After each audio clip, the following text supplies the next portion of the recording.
What a year. 2022 has been full of some good surprises and some very hard-fought ELPC victories.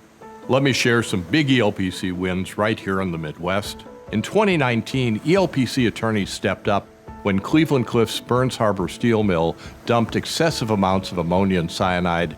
That pollution killed 3,000 fish, it closed beaches, and it threatened safe water supply. This year we settled the case, and here's what happened. First of all, Cleveland Cliffs has to clean up its operations. Second, pay $3 million in civil penalties. Third, it has to transfer 127 acres of property to a local land trust, and that will be added to the Indiana Dunes National Park. And finally, Cleveland Cliffs is paying attorney's fees to ELPC. That's a big win. When it comes to Lake Erie, enough is enough. It's no longer acceptable to have toxic algae outbreaks almost every year. Here's the problem.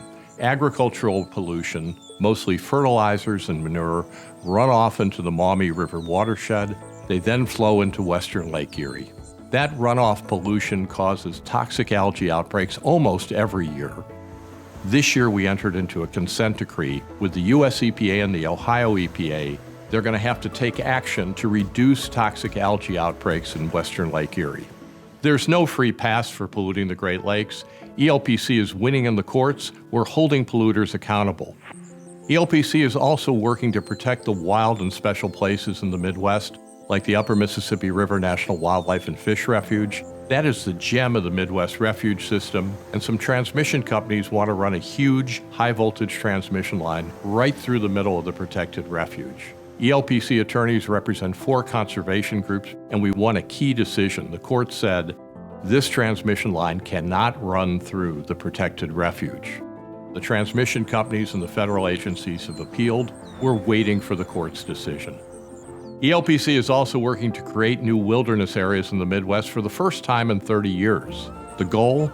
Add about 10,000 acres of protected wilderness in the Shawnee National Forest in southern Illinois, and about 50,000 acres in the Upper Peninsula of Michigan and the Ottawa National Forest. We've built great coalitions to help get this done. Stay tuned. The ELPC team is making progress on climate solutions around the Midwest and in different ways. Our hard work over the past several years has now led to 80 school districts getting funding for 400 electric school buses.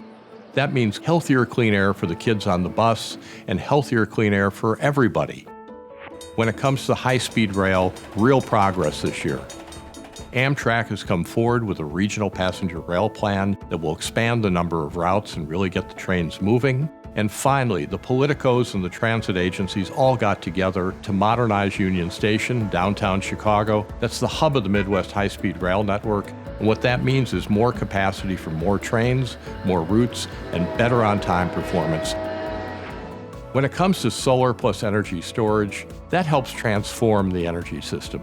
And if you get the incentives right, we can really get distributed community solar moving forward, and that leads to a cleaner environment where the benefits are shared with people in all communities.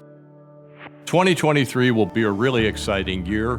ELPC's 30th anniversary is coming up, and you're going to be invited to join us in celebrating on June 9th, 2023. We'll be celebrating all we've accomplished, the people, the partners, the strategies, and we're not just looking back, we're looking forward, ways in which we can become even bigger and better. Thank you for supporting ELPC's work to protect the Midwest environment. Working together, we're making a real difference for people, Midwest communities, and our planet.